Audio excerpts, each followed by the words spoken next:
Hello, everybody. Some of you be familiar with the term two Jews, three opinions, meaning that Jews don't always agree about everything. Some people like to group the Jews as standing for this or that, but it's certainly not the case. And these days, it's particularly not the case. Lots of Jews are arguing about whether or not to boycott Israel, anti Semitism events. There was an event last week in Israel where a number of liberal Jewish figures boycotted an anti-Semitic event.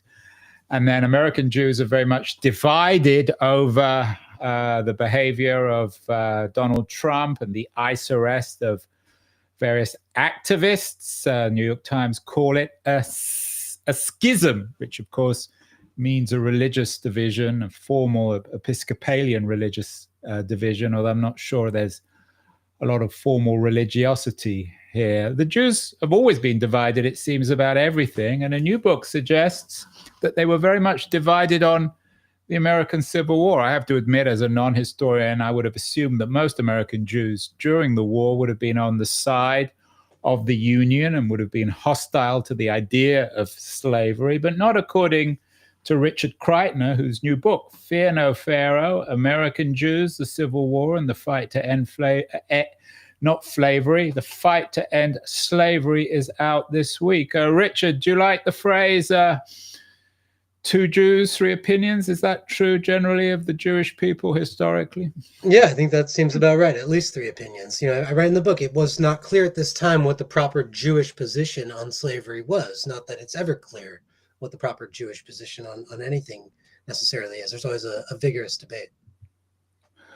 Were you a bit wary, Richard, given seems to be a resurgence of anti-Semitism around the world, a lot of it bound up with Israel, a very controversial subject. Were you a little nervous about doing a book about the position of American Jews in the Civil War?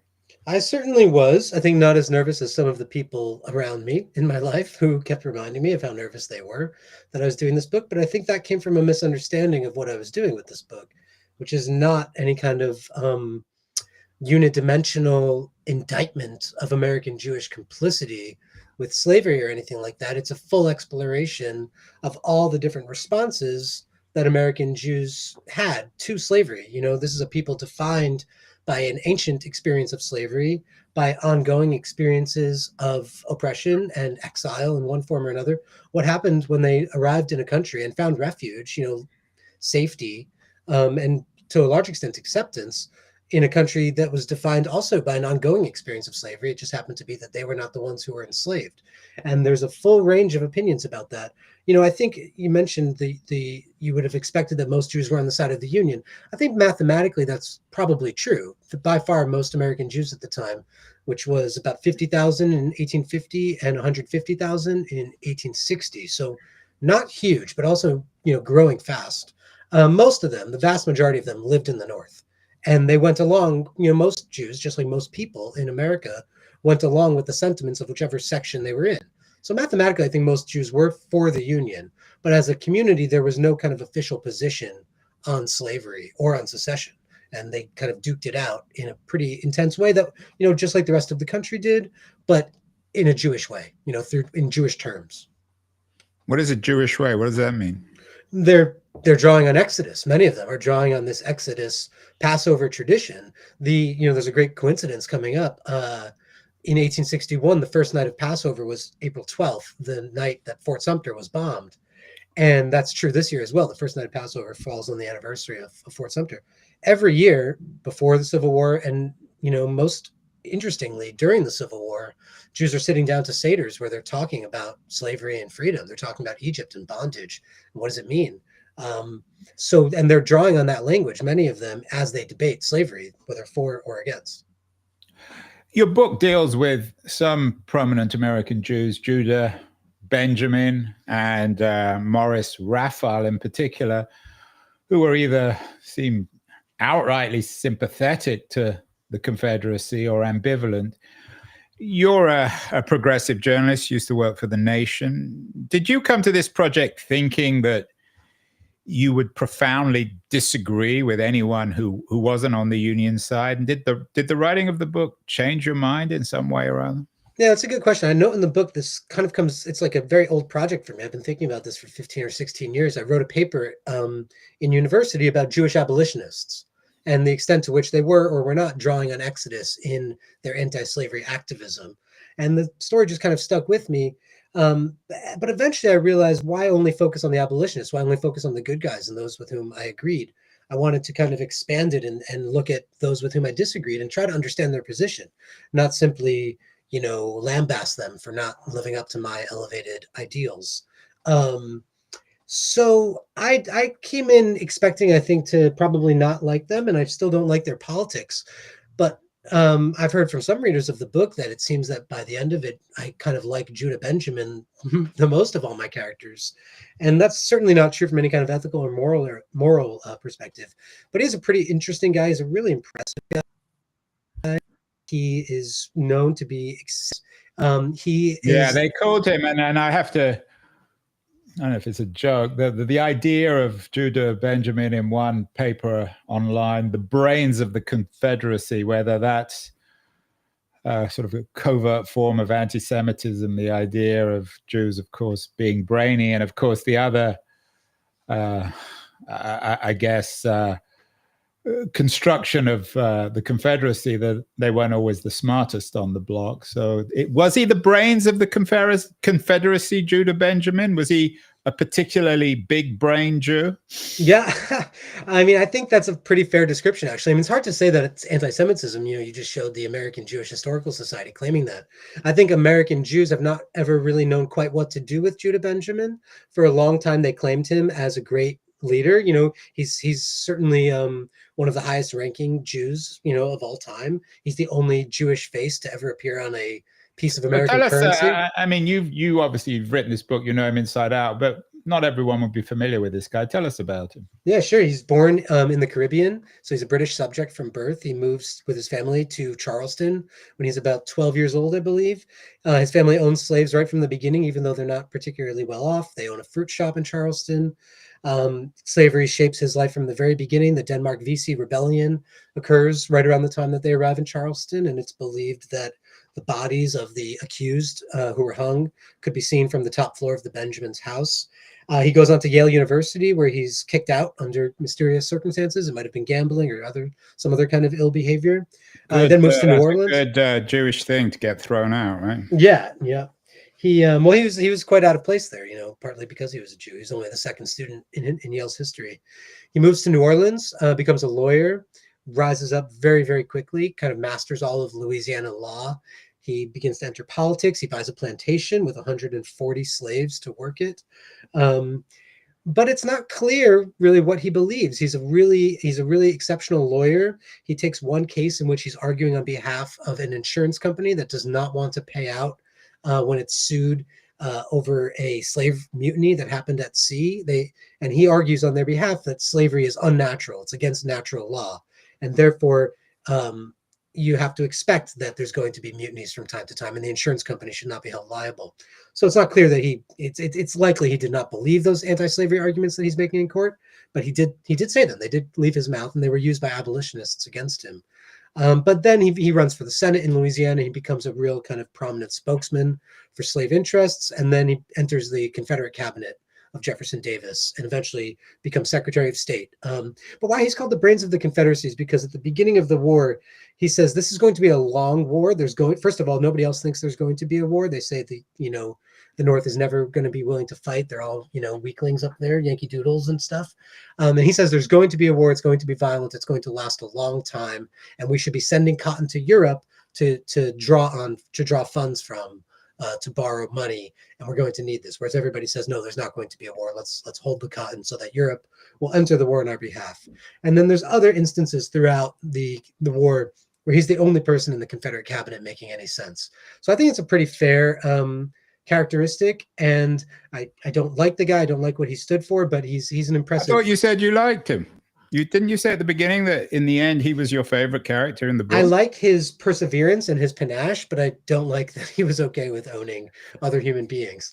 And also, I mean, Benjamin's Jewishness is another kind of interesting topic. He really wanted nothing to do with Judaism, though he refused to convert, as his wife, Catholic Creole in New Orleans, wanted him to do. I mean, I assume coming out of New Orleans, there's a uniquely, I use this contemporary word, although it's probably not appropriate for mid-19th century New Orleans, a uniquely multicultural aspect in New Orleans that you wouldn't find in the rest of America. Yeah, that's right. I think that's why he was probably able to rise in New Orleans, whereas otherwise in Charleston, for instance, where he'd been born, he probably wouldn't have been able to break into the planter class, the elevated, elite of Southern society. You are sometimes hear in the South these arguments of the dignity of the South, Robert E. Lee, even Jefferson Davis, who Judah Benjamin worked for. Did he have that Southern genteel quality? Did he acquire it? Some European Jews have done a good job of reinventing themselves as aristocrats in England or France. Yeah, I think he tried. He at Yale, he was known for kind of aping the characteristics of his, the gentlemen that surrounded him who weren't necessarily Southerners. When Verena Davis, a very close friend of his, Jefferson Davis's wife, first met Judah Benjamin in the 1850s, she commented that he didn't really seem like a statesman. He had a little bit more of the air of the bon vivant, a kind of a storyteller. He liked to quote poetry. So I think he tried really hard to fit in with the Southern planter class, but he never quite did. And that ended up being rather dangerous for him during the Civil War when fortunes for the South kind of took a downward turn. He was a scapegoat, kind of there waiting to take all the blame for Southern misfortunes and setbacks on the battlefield. And what was it about Benjamin that made him attractive to Jefferson Davis or some of the other senior people in the Confederacy? I think it was kind of his willingness to be, I don't want to say slavish given the topic, but a little bit doggish, I suppose. He was willing to follow Jefferson Davis's lead. He was willing to take the blame for anything that went wrong. And he was just extremely loyal to Jefferson Davis. And like I was saying, he was really smart, and Jefferson Davis needed that. The Confederacy, to an extent, I think we forget today, was not some kind of monolith. The divisions in the Confederacy between proponents of the Davis administration and his critics was really, really strong, at least as much so as in the North. And Benjamin, Davis needed Benjamin to sort out first, military things because he was Secretary of War, but then later diplomatic strategies of getting Europe on their side, getting loans. And another thing that Benjamin ran was the Confederate Secret Service. Hatching all these kind of we schemes. did a show a couple of years ago about a plot, a naval plot. I can't remember the exact details, but I assume he was involved in that. He was involved, especially later in the war, in all these different schemes where Confederate agents who were up in Canada would invade the North. They invaded a town in Vermont and kind of shot up the main street. They'd stop a train and rob people. They tried to blow up New York and Washington. Was there a great deal in the South? And there's even questions about Richard, within the Confederacy, was there? I mean, obviously, it was deeply racist, and the war, and I want to come to this in a second. The war was about race and slavery, but was there much anti-Semitism in the South, or were there so few Jews that people just didn't pay attention to it one way or the other? There wasn't much before the war. I think, especially in the South, there's a sense in which Black people served as the underclass that Jews had been in Europe.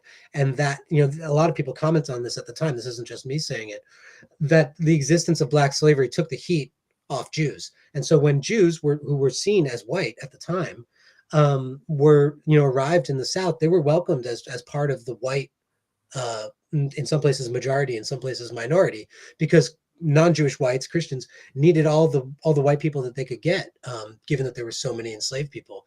And so long as Jews were willing to go along in the South with slavery and not criticize it, and own slaves if they were wealthy enough to do so, otherwise you'd be conspicuous, then they were certainly welcomed. And they were still treated strangely. They weren't necessarily accepted socially, but before the war, the existence of slavery really kept anti-Semitism to a minimum.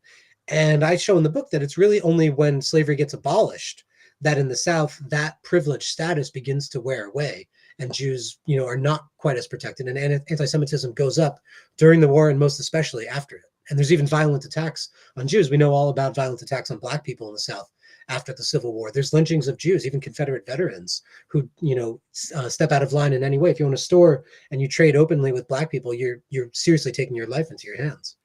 Yeah, I was just in the lynching museum in Montgomery, Alabama, where there was some references to that. Of course, the Klan that came after the war, I'm not sure that they weren't particularly friendly to Jews and, of course, of Blacks, but also Roman Catholics.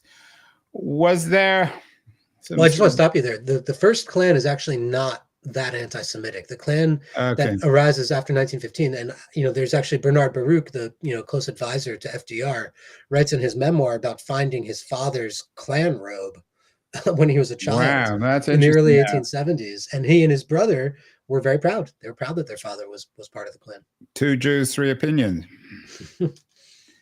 When I was looking at the book, it reminded me in some ways of Philip Roth's great novel, The Plot Against America, which features a rabbi called Lionel Bengelsdorf, a notorious fictional figure, at least, who was sympathetic to Limburg and American anti-Semitism and racism. I found a piece suggesting that I know the rabbi in The Plot Against America, and I guess the rabbi in A Plot Against America, in a sense, might be Morris Jacob Raphael, who was in some ways sympathetic to the South and, of course, was a religious man. Is there a connection, in a sense, between Raphael and somebody, a fictional character like Bengelsdorf? Yeah, I think you could say that. Raphael was an Orthodox leader. To some extent, a lot of Reform rabbis were critical of slavery. Raphael's an Orthodox rabbi who was in favor of slavery, or at least defended the South's right to own slaves and said that it was compatible with the Hebrew Bible, with the Torah. That wasn't entirely the case. There were certainly pro-slavery Reform rabbis and anti-slavery Orthodox rabbis. Raphael gives this speech in 1861 during the secession crisis, when James Buchanan, the president, calls a day of fasting and prayer for everybody to gather in churches and in synagogues to pray for deliverance from this conflict that a lot of people said that he himself, President Buchanan, should have done something to stop from happening. And Raphael, chooses the occasion to give a sermon that he says some of his friends, some of his Southern friends, I believe, asked him to do, showing that the Torah endorsed slavery. And at this time, one way that Jews figured in American society was as the authorities on the Old Testament. If you were a Jew living in the South, your Christian neighbors, if they were having some kind of debate about Genesis or something that happened in the Old Testament, they would come knock on your door and ask you to settle their dispute, even if you were just a regular Jewish person, not a rabbi. And so Raphael kind of sees himself as stepping in at this moment, this really fraught moment of tension and division and potentially violence, to try to settle this dispute between North and South. And he tries to play it both ways. He gives a fig leaf. He says that Southern slavery is not the way it was practiced in the Bible, not the way that it's endorsed in the Torah. It's way harsher, he says. And so the South should pare back and should treat its slaves more decently. And he says to the North, it's foolish of you. It's actually sacrilegious to suggest that the Bible does not endorse slavery, which is what some anti-slavery preachers were saying. And this becomes a huge kerfuffle.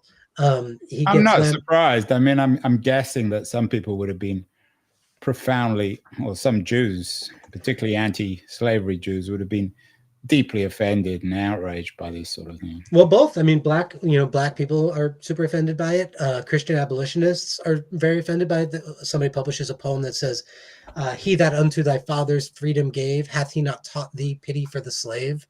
So critics of Jews, critics of pro-slavery Jews, are drawing on this Exodus tradition and trying to remind them, how could you endorse slavery when you yourself come from a tradition that celebrates freedom from bondage? And then there is a response from anti-slavery Jews, both religious and not, saying that you yourself are being sacrilegious and you're really dragging our name through the muck. I mean, the most prominent one is from a rabbi in Baltimore named David Einhorn, who was also a Reform rabbi, and another figure in your book. Absolutely. I mean, I don't want to say the hero of the book, but I think he comes off pretty well. He's a pretty impressive fellow. He arrives in Baltimore, a slave city, in 1855, and immediately starts denouncing bondage, which is, that's a we would say a chutzpahdik thing Yeah, to in do. 1861, at least according to Wikipedia, he rebutted a sermon by Raffle. Right, that's what I'm saying. In his synagogue, and then also in his German paper, and he gets run out of town by a pro-slavery mob for doing this, and he flees with his family, with his pregnant wife, to Philadelphia, and his congregation writes to him and says, "We'd like you to come back, but only so long as you will be silent about slavery. You have to not say anything." He says, "Buzz off! I'm staying here in Philadelphia." Pretty impressive. And one thing he says that I think about a lot is he says that if we accept this, if we accept Raffles' stance that the Torah endorses slavery and that Jews endorse slavery, we will be aiding our enemies. We will allow them to say, such are the Jews. Where they are oppressed, they cry out against oppression. Where they are free, they say that oppression, that slavery is endorsed by God. One of the things that we take for granted, Richard, and you know, again, all this better than I do, is that the American Jews all came from, or many American Jews came from Eastern Europe, escaping the pogroms. But most of that happened in the last part of the 19th century, early 20th century. The 50,000 Jews or the 60,000 Jews in America during the Civil War, where did they mostly come from? Were they fleeing anti-Semitism? Were they economic migrants? Were they adventurers? Did they tend to be Ashkenazi or Sephardic? Yeah, well, the earliest generation of Jewish arrivals in America was Sephardic in the 18th century. They were fleeing the Inquisition. You know, their families had left Spain and Portugal either for the Netherlands and then found their way to America, or for the Caribbean, and then found their way north. By the time that I'm talking about the 1840s, you have the first real mass wave of Jewish immigration, which is mostly coming from Germany and from Austria, from German-speaking lands. You have a couple. Is that mostly after the failure of 1848? It's before and especially after. Before 1848, I think you do have a lot of economic migrants, as you mentioned. People, the potato famine, led to a European crash in about 1846, and that's when some people start coming over. And then, yeah, the 1848 revolution sends a lot of exiles over here, and a lot of the people I'm talking about in the book, people who did bother to get involved in politics, which most people did not. They just wanted to keep their heads down and keep a roof over their heads. But those who did get involved in politics, many of them were 1848 exiles from these failed revolutions in Europe, who came to America, and they still had these ideals intact that they wanted and that they were applying and trying to look for some kind of cause worthy of their efforts, that had failed in Europe. And pretty quickly they land on slavery as a good vehicle to get involved in American politics. So did many of the immigrants, did they tend to be rebels against sort of traditional Orthodox Jewish life, leaving the community, if not intermarrying, certainly sympathetic to liberal ideas and leftist ideas? Yeah, many of them were familiar with Reform Judaism, which was developing in Europe at the time, a little bit in America as well.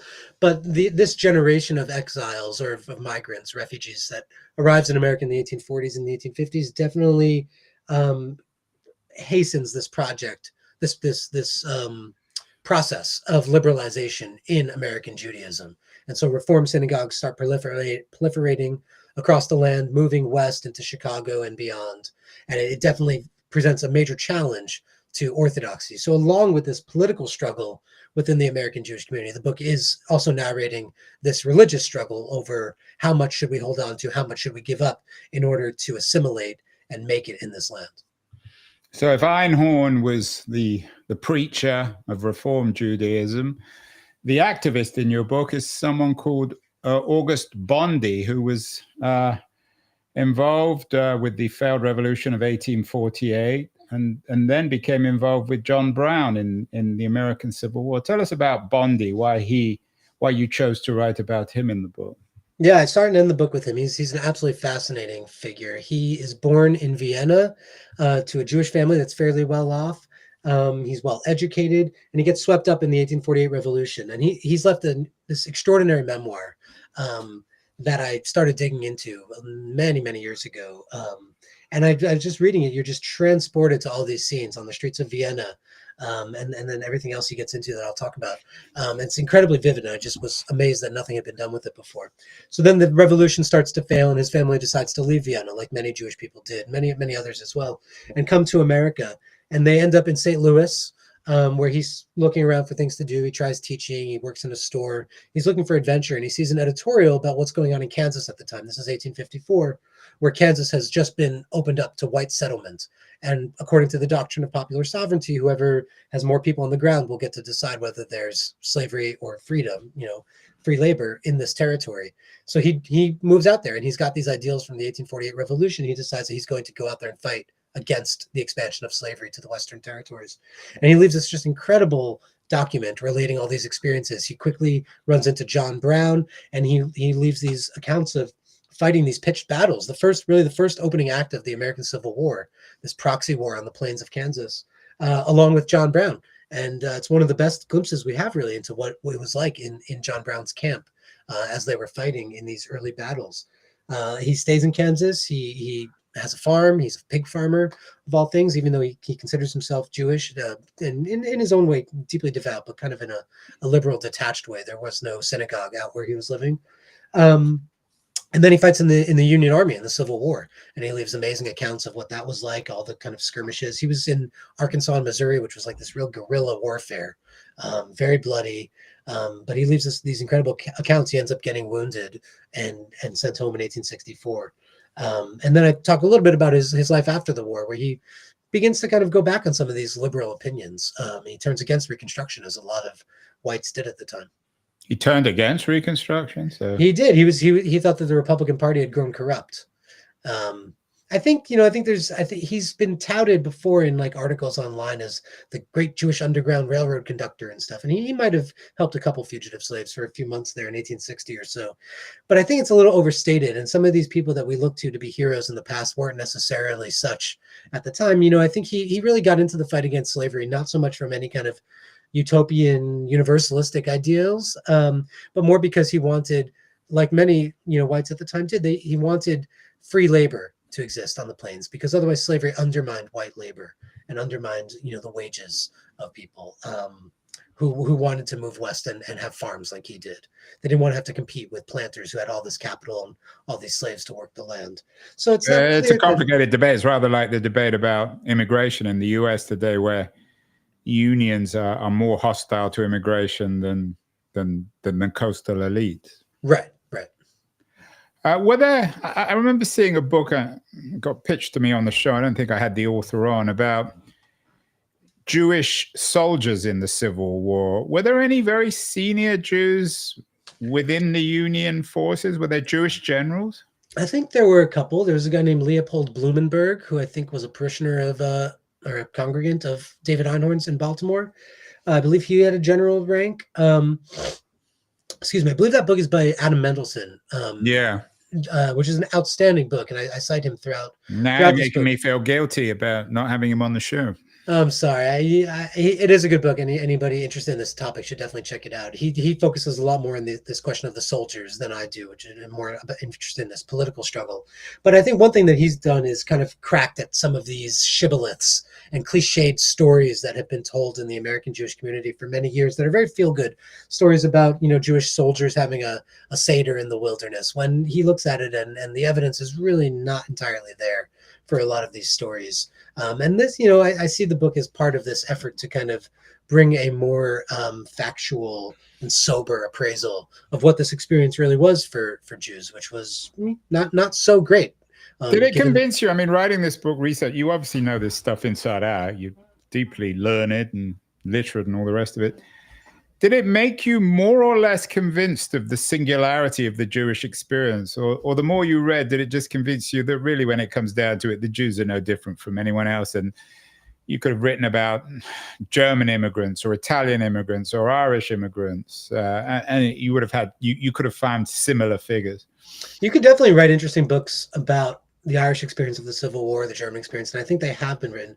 I think what really drew me to this story, like I said before, is the way how ideas of slavery and freedom so shape the Jewish tradition and the Jewish story, really in a way that I think sets the Jews apart from almost any other people. You know, ancient slavery was a very common experience. Almost all civilizations had it.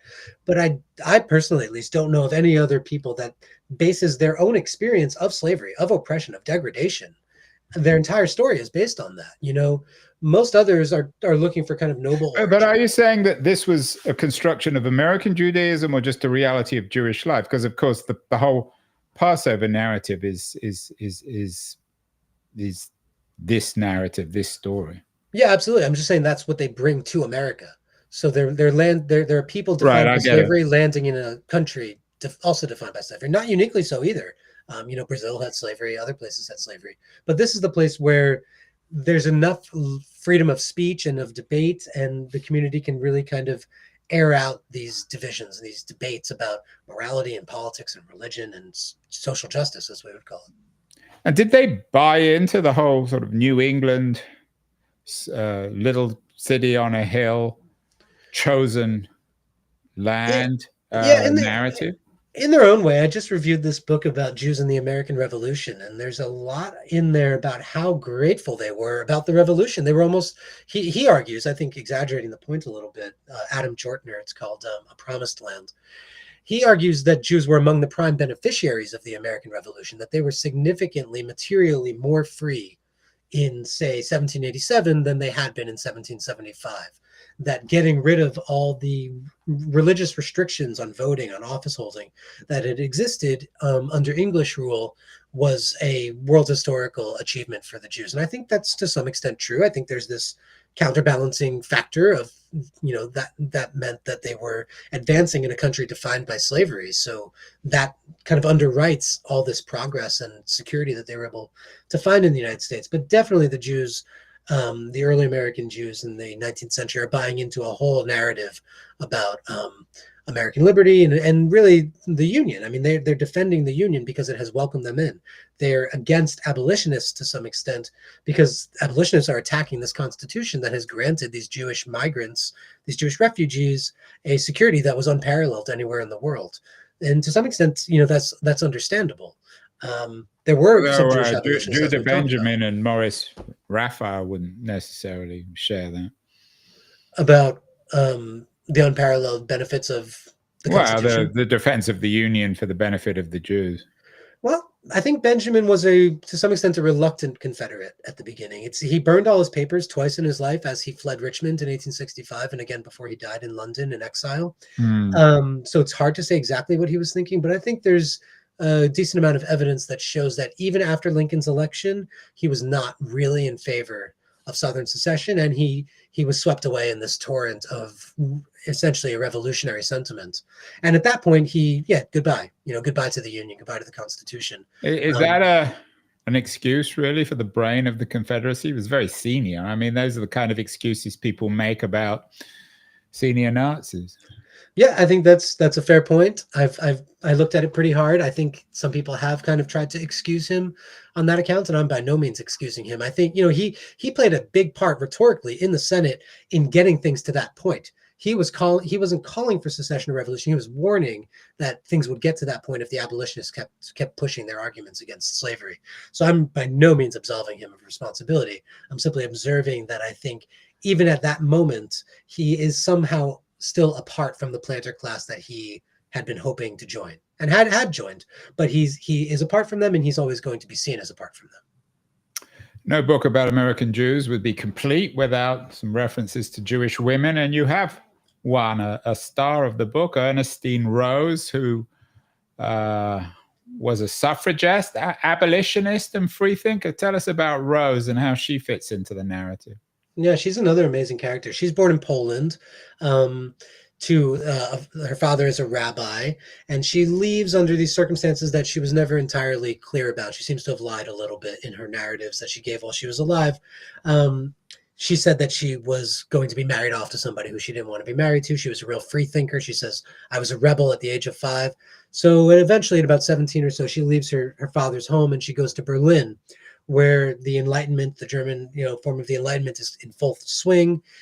She may have briefly converted to Christianity there in order to marry this man with whom she soon had a child. That child may have died.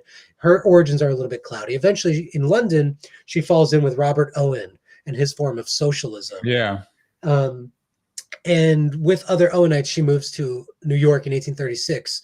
She ditches them. She goes off on her own with her husband, an English silversmith, non-Jewish. And she immediately starts barnstorming the country in favor of women's rights, against economic inequality, against slavery, and also against organized religion. She was a hardcore atheist in a way that really reminds me of somebody like Christopher Hitchens, like the New Atheists. Really denouncing. Or Rosa Luxemburg or Emma Goldman. Yeah, sure. Really, really denouncing slavery in all forms, as she would put it, including the mental slavery that she considered organized religion, Christianity and Judaism alike. So she's doing that. She's barnstorming for women's rights 12 years before Seneca falls in 1848. But then she links up with all these major reform movements. She is friends with Frederick Douglass. She's friends with Walt Whitman. She knows William Lloyd Garrison, Elizabeth Cady Stanton, Susan B. Anthony. She goes on a lecture tour with of the South in 1854, where Ernestine Rose is the star speaker and Susan B. Anthony is kind of her assistant. And she's just a hardcore kind of activist. She separates herself from her Jewish origins in many ways, but does not completely disavow them.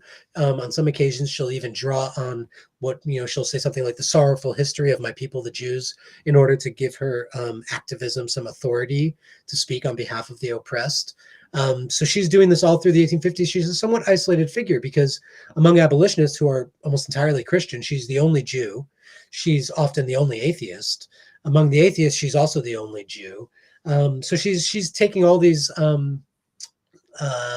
causes and she sees them as linked and mutually reinforcing, whereas others, many of her allies in these movements, see them as in some ways in tension. So some abolitionists were nativists, they were hostile to immigrants. Maybe they were pandering for the nativist know-nothing vote. Maybe some of them seem to have really believed in that stuff. So she was a very isolated figure, and not least during the Civil War, when there is this really sharp rise in anti-Semitism in both the North and the South. And in her atheist movement, as they call them, the infidel movement, there's some anti-Semitism that crops up. And she takes that moment, she kind of steps forth and defends the Jews as she really had never done, identifying herself as a Jew, expressing some kind of familiarity with Reform Judaism and Jewish society in America. She also did not really leave us that many papers, so it's kind of hard to know her innermost thoughts on some of this stuff. But her actions, to me, especially at that moment in the Civil War, suggest that she did draw on her Jewish tradition in informing her real radical, activism or progressivism, as we would call it today. Pretty amazing figure. Yeah, remarkable woman. I never heard of her. Richard, finally, we began this show by talking about this schism within American Jews, particularly these days, about Israel and the arrest of pro-Gaza, perhaps even pro-Hamas activists. At the moment, it's controversial, but I wonder in 50 or 100 years whether Jews or historians like you will look back and think, how could the Jews have ever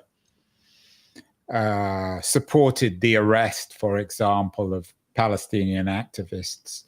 Given you've done this book, and it's always easy in retrospect to say, well, how could Jews have ever supported the Confederacy? You've looked into that, you've opened your mind. What does the book teach us about today, to at least Jewish Americans who are deeply divided over so many issues, particularly Israel, Judaism, and indeed anti-Semitism? Yes. Easy final question. Yeah, good question, big question. I mean, the book itself is a narrative history, and I hope readers will use it to think through their own questions about the present. And I think it's a useful resource in that regard. I try not to be too preachy. I do think that you're right, what you say at the beginning. I think that if there are still books being written and read in 50 years, I think that American Jews who countenance what Israel is doing today and what the Trump administration is doing today in the name of fighting anti-Semitism are going to come off looking no better than Morris Jacob Raffel and Judah Benjamin. I think it's really absolutely deplorable. I think there's a lot of parallels to be made. One is that now as then, American Jews who are okay with those kinds of things invoke this history of of Jewish oppression and suffering, to kind of insist that Jewish security one person we didn't talk about is this guy Isaac Mayer Wise, who is critical of slavery but doesn't want to say anything, doesn't want to get involved because he doesn't. Yeah, want I to forgot about jeopardize. him. He's the sort of he's the guy caught between the two extremes. Yes, and he doesn't want Jews to get involved. He doesn't want them to stick their necks out in any way. And he sees an anti-Semite around every corner, and every any comment that makes him uncomfortable as a Jew is this horrific, horrible thing. This is tough stuff to talk about. I think that now as then we sometimes use our history as a shield against all critique of our own behavior, and I think that's deeply problematic. And I think now as then there are others, who find themselves in the position of the persecuted, and we should empathize with them. And that's kind of a milquetoast conclusion, but I think readers will find in the book a lot of material to think through their own thoughts about what's going on now. Yeah, I think we have one Jewish author, two opinions, which is appropriate. Really interesting and important new book. It's called Fear No Pharaoh, American Jews, the Civil War and the Fight to End Slavery. It teaches us a lot about not just American history, but American Jewish history, maybe more broadly, universal Jewish history, civil rights. We didn't even talk about Jewish-Black relations. Maybe that'll be the subject, Richard, of your next book. Congratulations on the book. It's out this week. Strongly encouraged, and best of luck, Richard.